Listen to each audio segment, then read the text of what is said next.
Next time you're waiting at a train station or watching a locomotive thunder past a crossing, take a look down. Beneath those massive steel rails and heavy wooden ties, you'll always see the same thing. Stones. Millions of them. Rough, gray, jagged stones stretching for thousands of miles. It doesn't matter whether you're in India, the United Kingdom, or the United States. Those stones are always there. But have you ever stopped to ask why? Why do we rest our most advanced high-speed trains on what appears to be nothing more than a loose pile of rocks? Why don't we simply bolt the tracks onto a solid concrete surface? The answer isn't just about saving money.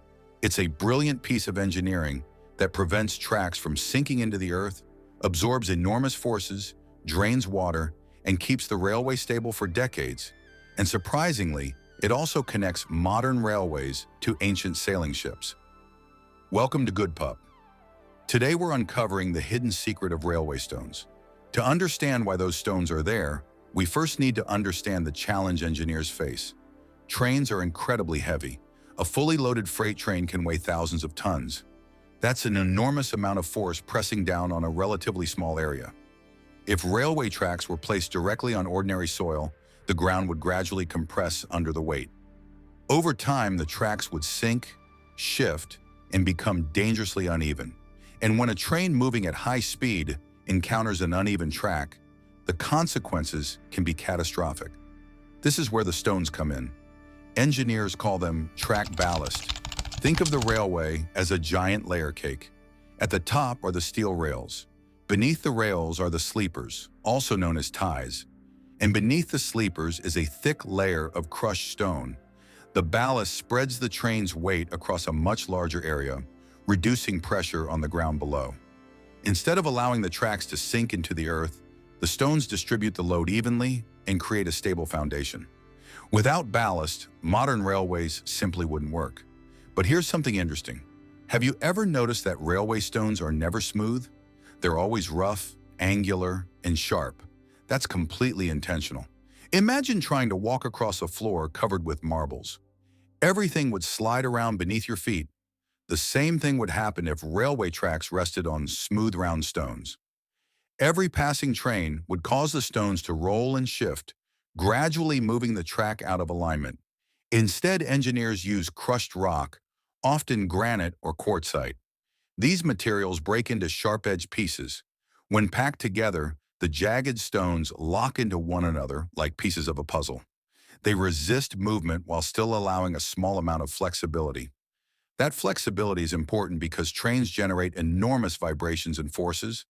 The ballast absorbs those forces, helping protect both the track and the train. In a way, the entire railway is floating on a carefully engineered bed of interlocking stone.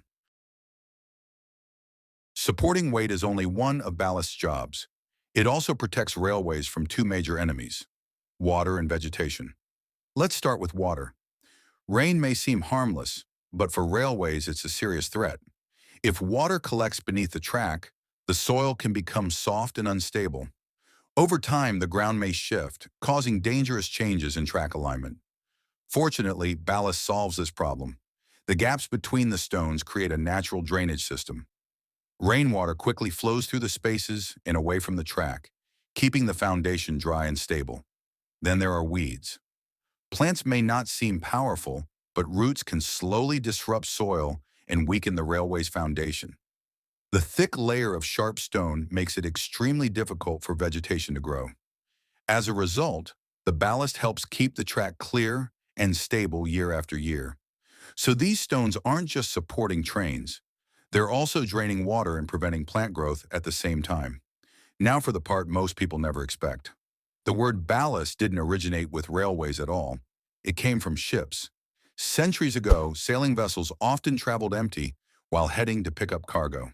Without enough weight, strong winds and rough seas could make the ships unstable.